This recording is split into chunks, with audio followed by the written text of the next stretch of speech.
Hello guys, in this video I am going to show you how to enable the unspecified ships function in the marine traffic application.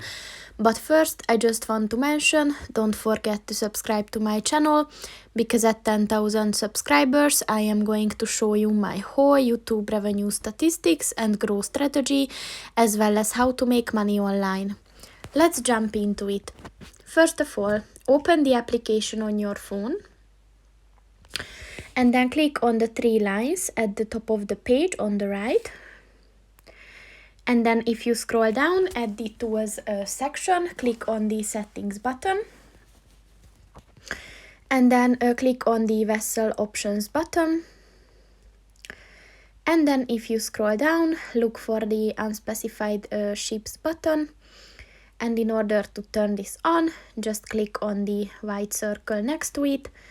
And once it turns blue, this function is enabled. So that's pretty much it for this video, guys. See you in the next one. Goodbye.